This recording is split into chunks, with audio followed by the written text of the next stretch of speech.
Meus amados, vamos abrir então a palavra de Deus na carta do apóstolo,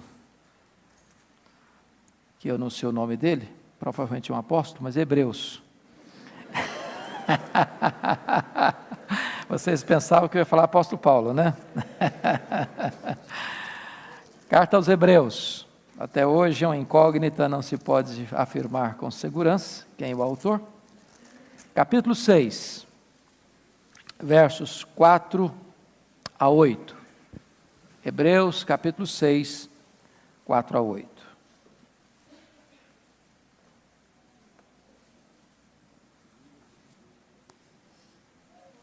Está escrito o seguinte: é impossível, pois, que aqueles que uma vez foram iluminados e provaram o dom celestial e se tornaram participantes do Espírito Santo e provaram a boa palavra de Deus e os poderes do mundo vindouro e caíram, sim, é impossível outra vez renová-los para o arrependimento, visto que de novo estão crucificando para si mesmos o Filho de Deus e expondo-o à ignomínia.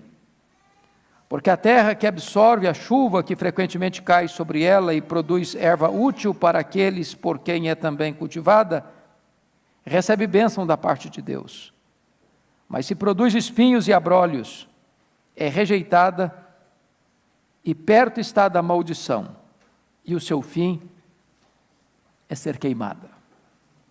Eu quero tratar com vocês nesta manhã sobre o tema o perigo da apostasia. O perigo da apostasia.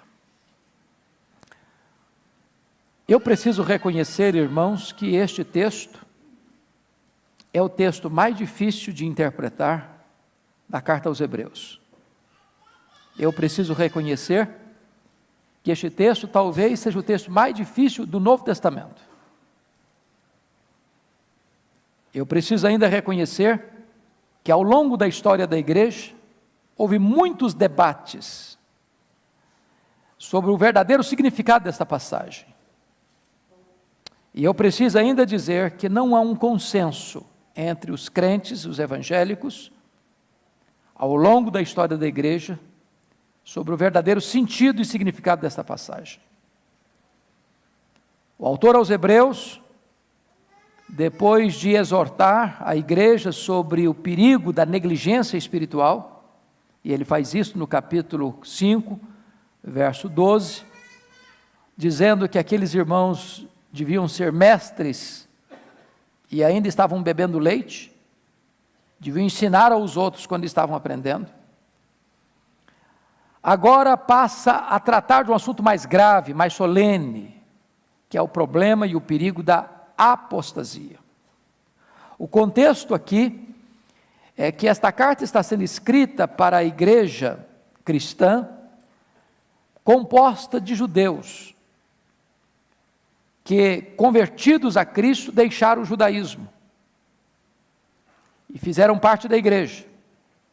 Mas em virtude da perseguição que estava se levantando contra os cristãos, alguns deles perdendo seus bens, suas casas, suas propriedades, alguns enfrentando a morte, com medo dessa perseguição, ou para fugir dela, alguns membros da igreja cristã estavam de malas prontas de volta para o judaísmo, abandonando a fé cristã, voltando as costas para Jesus. E desta maneira, o autor aos Hebreus entra com este assunto, advertindo a igreja acerca deste real, terrível perigo da apostasia.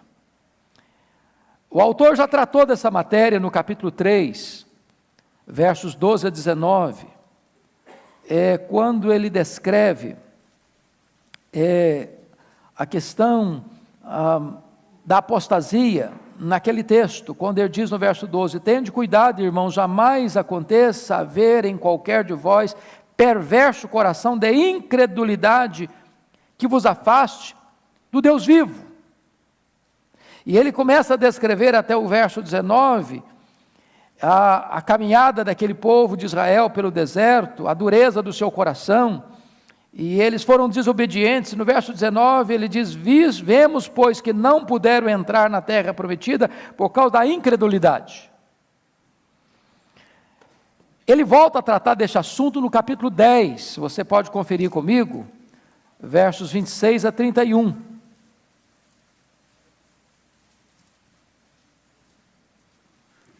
Ele diz assim: porque se vivermos deliberadamente em pecado, depois de termos recebido o pleno conhecimento da verdade, já não resta sacrifício pelos pecados. Pelo contrário, certa expectação horrível de juízo e fogo vingador presta a consumir os adversários. Sem misericórdia morre pelo depoimento de 2 ou 3 testemunhas quem tiver rejeitado a lei de Moisés. De quanto mais severo castigo julgais, vós será considerado digno aquele que calcou aos pés o Filho de Deus e profanou o sangue da aliança, com o qual foi santificado, e ultrajou o Espírito da graça. E ele diz no verso 31, horrenda coisa é cair nas mãos do Deus vivo. A grande questão, meus irmãos, é o seguinte: será que esse texto está dizendo que uma pessoa salva pode cair e não ser mais recuperada e perder a salvação? Será que esse texto está nos ensinando que uma pessoa regenerada, selada com o Espírito Santo da promessa, justificada pela fé, habitada pelo Espírito Santo, segura nas mãos de Cristo, escondida com Cristo em Deus nas regiões celestes, batizada pelo Espírito Santo no corpo de Cristo, perder eternamente? Isso é possível? Pode alguém que foi adotado na família de Deus ser lançado para fora? Pode alguém ser filho de Deus de manhã e tornar-se filho do diabo à noite? De manhã está indo para o céu e à noite ir para o inferno? Pode isso acontecer? Pode alguém arrebatar alguém das mãos de Cristo, uma ovelha de Cristo, vir a perecer e perecer eternamente? Pode alguém que recebeu a vida eterna sofrer condenação eterna? Será que essa passagem de Hebreus 6, 4 a 8 está deitando por terra esta magna doutrina da perseverança dos santos, da segurança dos salvos, da certeza da vida eterna? E a conclusão que nós chegamos é que não, absolutamente não. A Bíblia não se contradiz. A Bíblia não está contra a Bíblia. Nós aqui precisamos fazer uma distinção muito singela e ao mesmo tempo profunda. É a distinção entre um membro da igreja visível daquele que é membro da igreja invisível. Daquele que apenas entrou para a igreja visível, recebeu os sacramentos, professou a sua fé, pareceu ser um salvo, mas na verdade nunca nasceu de novo. Nunca foi alcançado pela graça. Manteve as aparências. Aprendeu o cacuete de crente, os clichês de crente, falou como crente, pareceu crente, frequentou a igreja como crente, mas nunca nasceu de novo. Até mesmo exerceu o ministério, ocupou posição de liderança na igreja, mas nunca foi salvo. Então, é muito importante entender isso. O texto não está tratando de gente salva, que caiu e se perdeu eternamente. O texto está dizendo de pessoas que fizeram ou que fazem parte da igreja visível, que caíram e nunca mais vão ser recuperadas. Posso citar Judas Iscariotes, era apóstolo, era líder, mas não era convertido. Eu posso citar Demas, que foi cooperador do apóstolo Paulo e abandonou a fé. Eu posso citar Simão, o mágico, que foi batizado e tornou-se membro da igreja, mas estava em fel de amargura. Eu posso lembrar a vocês a fala do apóstolo João na sua primeira carta, capítulo 2, verso 19. Saíram dos nossos, porque não eram dos nossos. Se fosse, teriam permanecido. Então, quando você vê alguém apostatando da fé, saindo da igreja, virando as costas para Jesus e se perdendo, você não deve botar em dúvida a doutrina da perseverança dos santos, da segurança da salvação. Você deve botar em xeque a verdadeira conversão dessa pessoa. Então, olhando para o texto, vamos tirar daqui algumas lições. Primeiro, a quem o autor se refere nesta passagem, dos versículos 4 a 8, que diz aí, e caíram, sim, é impossível outra vez renová-los para arrependimento. O contexto aqui é importante entender. Está tratando de algumas pessoas que eram membros da igreja cristã, que por causa da perseguição, estão voltando para o judaísmo, estão abandonando a sua fé, estão abandonando o seu Senhor, estão virando as costas para Jesus, estão fechando atrás deles a porta da graça. É dessas pessoas que o texto está falando. Mas será que o autor faz distinção entre essas pessoas e os salvos, que faziam parte da igreja? Sim, ele faz essa distinção, se não vejamos. Confira comigo aí no capítulo 6 mesmo, o versículo seguinte. Olha o versículo 9, 6:9. Você pode ler comigo o 6:9, vamos juntos? Quanto a vós outros, todavia, ó amados, estamos persuadidos das coisas que são melhores e pertencentes à salvação, ainda que falamos desta maneira. Então note que ele coloca um adversativo, um contraste. Agora ele está se dirigindo à igreja, não aos apóstatas. E ele está dizendo o seguinte, que quanto a vós outros, ó amados, estamos persuadidos das coisas que são melhores, pertencentes à salvação. Então ele faz uma distinção entre apóstatas que estão na igreja, mas não são convertidos, daqueles que estão na igreja e são convertidos. Se vocês olharem, essa mesma expressão é usada lá no capítulo 10, porque ele está descrevendo no capítulo 10 também o mesmo problema. Você pode perceber isso lá no versículo 38, e eu chamo a sua atenção para lermos os 10, 38 e 39. Vamos juntos? Todavia, o meu justo viverá pela fé, e se retroceder, nele não se comprais a minha alma. Agora olha o 39. Nós, porém, não somos dos que retrocedem para a perdição, somos, entretanto, da fé para a conservação da alma. Então note vocês uma coisa, ele está admitindo que dentro da igreja visível, existem pessoas salvas e pessoas não salvas. Dentro da igreja aqui, tem pessoas que nasceram de novo e pessoas que não nasceram. O pastor Arival não tem capacidade, nem o conselho desta igreja, ao examinar um membro para batismo e profissão de fé, identificar verdadeiramente quem é salvo e quem não é. A Bíblia diz em 2 Timóteo 2,19, só Deus conhece os que lhe pertencem. Os que lhe pertencem.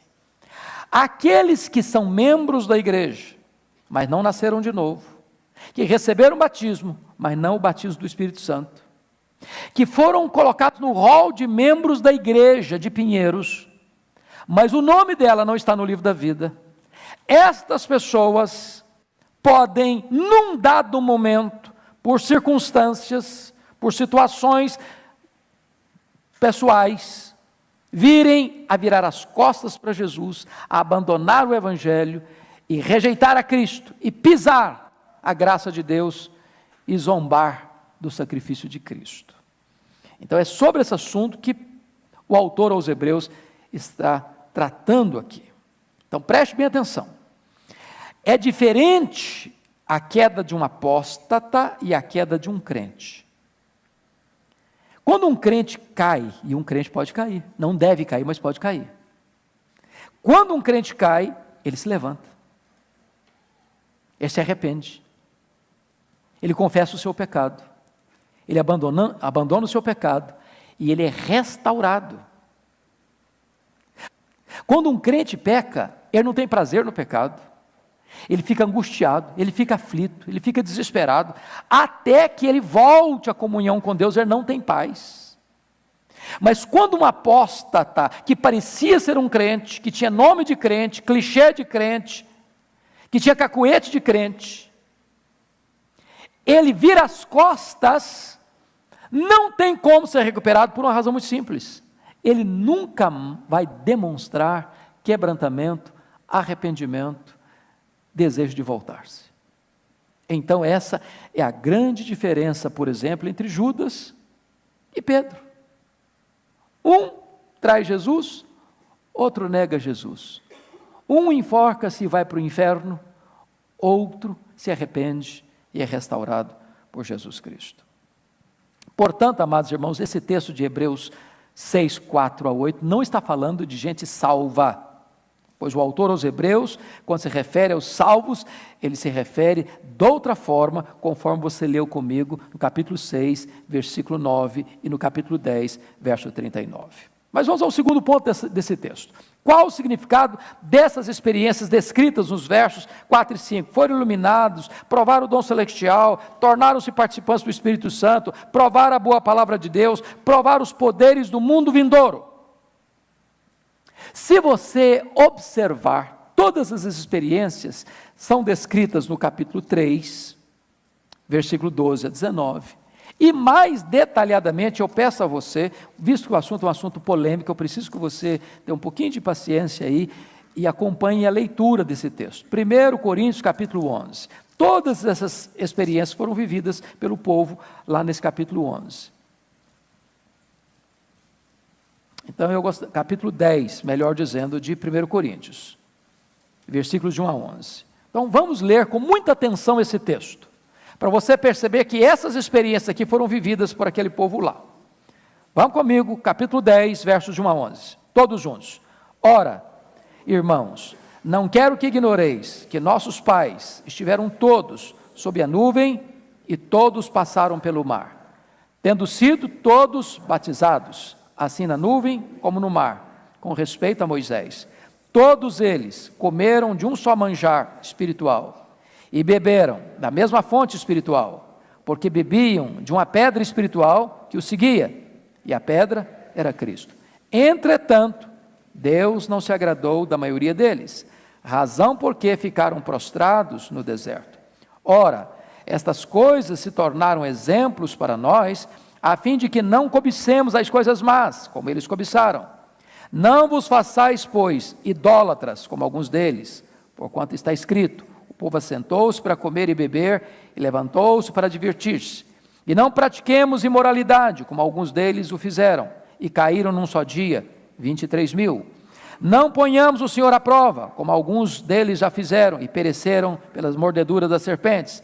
Não murmureis, como alguns deles murmuraram, e foram destruídos pelo exterminador. Estas coisas lhes sobrevieram como exemplos, e foram escritas para advertência nossa, de nós outros, sobre quem os fins dos séculos têm chegado. Então preste bem atenção, meu amado irmão, que ele está descrevendo que este povo que caminhou pelo deserto, experimentou todos esses fatos aí descritos, mas que a maioria deles pereceu no deserto, porque pecou, porque se rebelou, porque se idolatrou, porque se prostituiu, porque se tornou amargo, porque se tornou rebelde a Deus, e pereceram.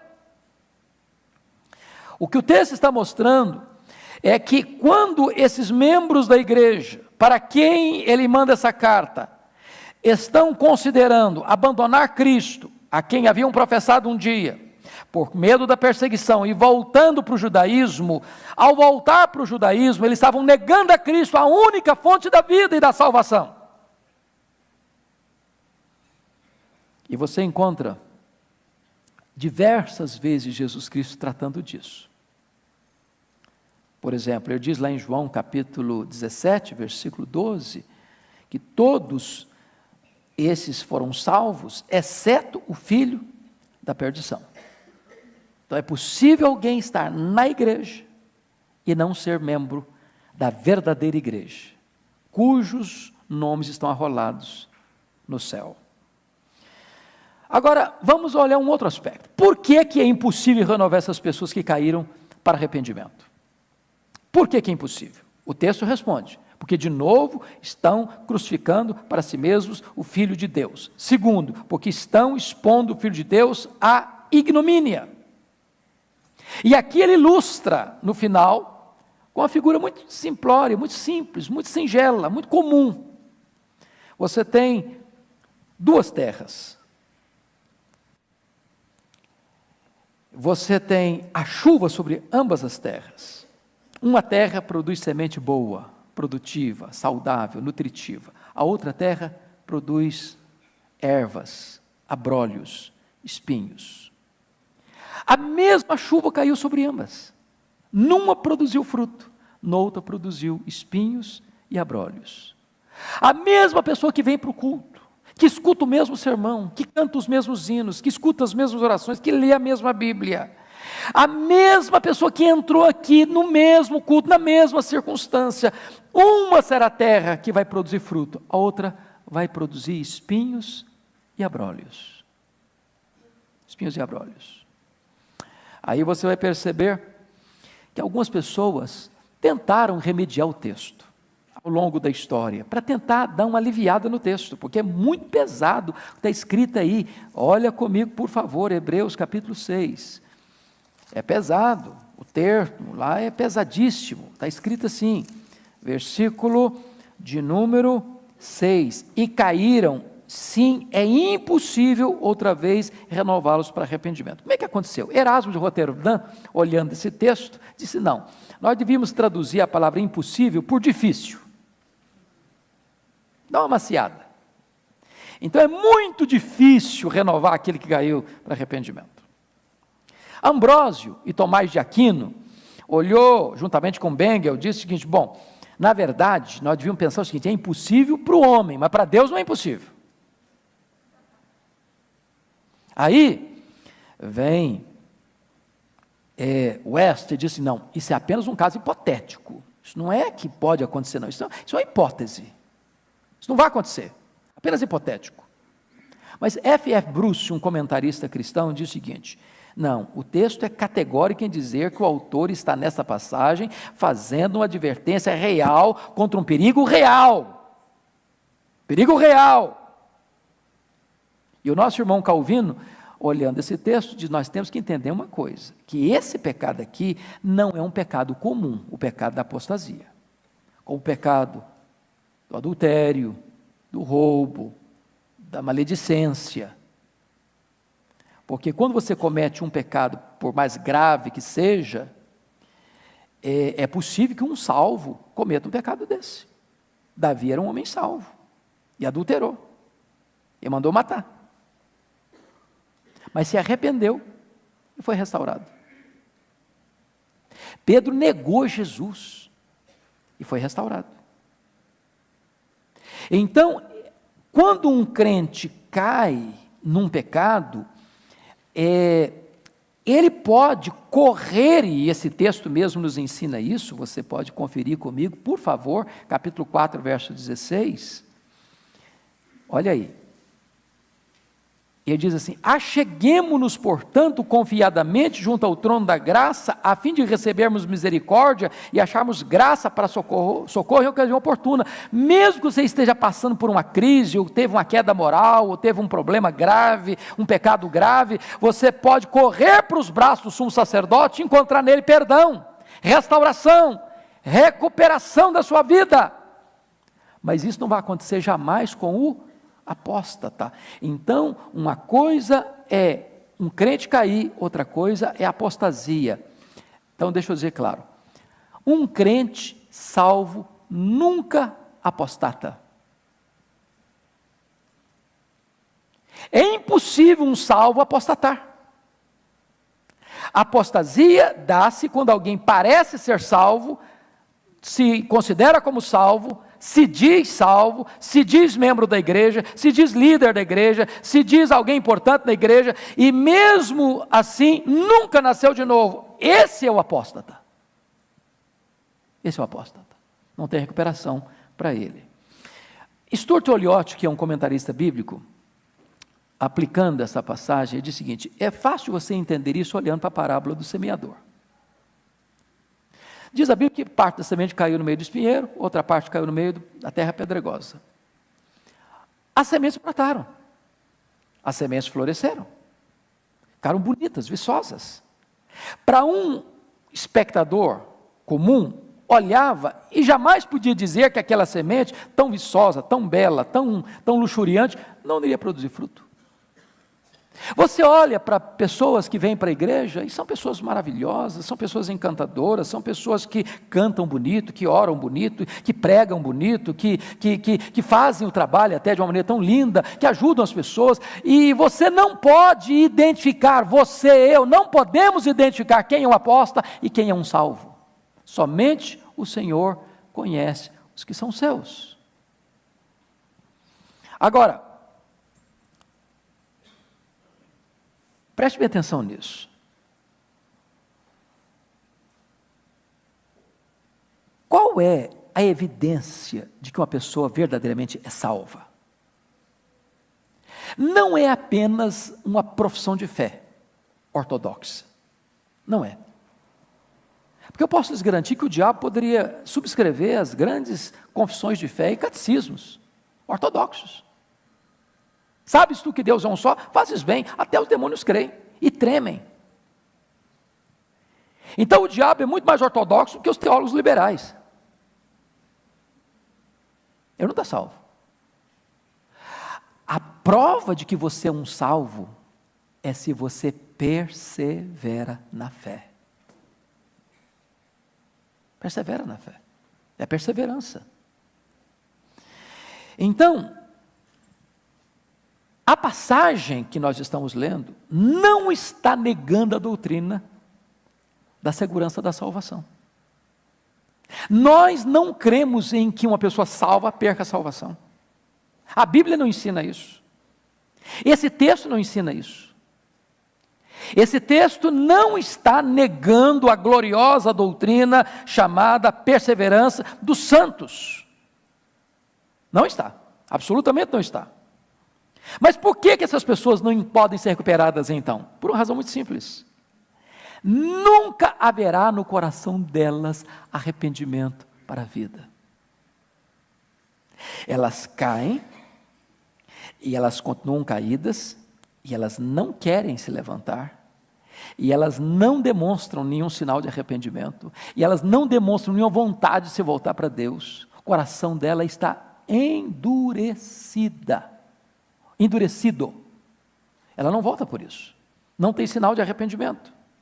A despeito da chuva cair no solo do seu coração, o que vai produzir ali vai ser espinhos, cardos e abrolhos, e não frutos dignos para a glória de Deus. Então você encontrou isso na parábola do semeador, você encontra isso no sermão de Jesus Cristo, o sermão chamado do monte, quando ele termina o sermão dizendo que muitos naquele dia vão dizer: Senhor, Senhor, profissão de fé ortodoxa. Senhor, Senhor, profissão de fé fervorosa. Porventura não profetizamos em teu nome? Porventura não fizemos milagres em teu nome? Porventura não expulsamos demônios em teu nome? É verdade, fizeram tudo isso. E Jesus vai dizer: apartai-vos de mim, vós os que praticais a iniquidade, eu nunca vos conheci. Você pega, por exemplo, Marcos 3, 29, Jesus fala de um pecado chamado blasfêmia contra o Espírito Santo, que não tem perdão nem neste mundo, nem no vindouro, é réu de pecado eterno. Por quê? Porque nunca houve neste coração arrependimento, quebrantamento, atribui o que é de Deus ao próprio diabo. 1 de João 5,16, João fala daquele pecado para a morte, pelo qual você não precisa nem orar, porque é o pecado da apostasia. Atos 8, 19 a 13, 9 a 13, fala de Simão mágico, que embora recebido na igreja, não era convertido. 1 Timóteo 4,1 fala dos últimos dias, que nos últimos dias alguns apostatarão da fé. Por quê? Por obedecerem doutrinas de demônios. Alguém que um dia professou a fé, que creu, foi recebido na igreja, que de repente vira as costas e crê em doutrina de demônios. Está escrito ainda, diz a Escritura, lá em 2 Pedro 2, 20, 22, daqueles que foram, que retrocederam e voltaram, numa linguagem até muito pesada, o cão voltou ao seu vômito. E João conclui assim: saíram dos nossos, porque não eram dos nossos. Se fossem dos nossos, teriam permanecido conosco. Então, preste bem atenção, qual é o sentido dessa expressão caíram? Obviamente, não é aquele tipo de queda de um crente. Crente cai, irmãos, infelizmente cai. E você sabe o que é isso. Mas quando um crente cai, a Bíblia diz o seguinte: aquele que confessar os seus pecados, Deus é fiel e justo para perdoar os seus pecados e purificar de toda injustiça. Quem esconde as suas transgressões jamais prosperará, mas aquele que as confessa e deixa, alcança misericórdia. E a Bíblia nos informa isso, que o sangue de Jesus nos purifica de todo o pecado. E a Bíblia diz que nós temos um grande sumo sacerdote, que nós podemos correr para ele, e ele é cheio de graça e de misericórdia, nos acolhe, nos perdoa e nos restaura. Esse pecado, a pessoa não pode se levantar. Primeiro, porque nunca foi convertida. Segundo, porque nunca houve arrependimento no seu coração. Portanto, a apostasia não é queda temporal. A apostasia é queda definitiva. Não é imaturidade espiritual, é rebelião consumada. Rebelião consumada. Então, a única evidência, irmão, preste bem atenção nisso, se você é salvo mesmo, é se você persevera até o fim. Até o fim. Esse tem a vida eterna, esse tem a evidência de que é salvo. Porque é impossível renovar? Porque de novo crucificaram para si mesmo o Filho de Deus. Segundo, porque essas pessoas de novo estão expondo o Filho de Deus à ignomínia. Preste atenção nisso. Essas pessoas eram judias, se converteram a Cristo. Agora estão deixando Cristo, se converteram, entre aspas, essas apóstatas. Agora estão virando as costas para Jesus. E dizendo o seguinte: o sacrifício que ele fez na cruz não valeu nada. Eu não creio mais nisso. Eu não creio mais na obra expiatória dele. Eu estou voltando para o judaísmo. Eu não quero mais esse Cristo. Eu estou abandonando esse Cristo. Estou abandonando esse evangelho. Estou abandonando essa graça. Eu estou voltando lá para o meu passado. Não tem como voltar. Por quê? Porque essas pessoas jamais vão demonstrar qualquer sinal de arrependimento. E o texto termina, e eu queria que você lesse comigo de novo, nessa figura tão vívida, que ele descreve para nós nos versículos 7 e 8. Você pode ler o 7 e 8 comigo? Vamos juntos? Porque a terra que absorve a chuva, que frequentemente cai sobre ela, e produz erva útil para aqueles por quem é também cultivada, recebe bênçãos da parte de Deus. Mas se produz espinhos e abrolhos, é rejeitada e perto está da maldição, e o seu fim é ser queimada. Agora preste atenção, que esta chuva cai de que maneira? Frequentemente. Frequentemente. Assim é o coração do homem. Um ouve a palavra e produz frutos, bons frutos. O outro ouve a mesma palavra e produz espinhos e abrolhos. Um abraça o evangelho e persevera até o fim. O outro acolhe-o por um momento, por um tempo, e depois vira as costas e apostata. Como só Deus conhece os que são seus, a advertência é para você e para mim. Que Deus nos dê um coração quebrantado. Que Deus nos livre da apostasia. Amém.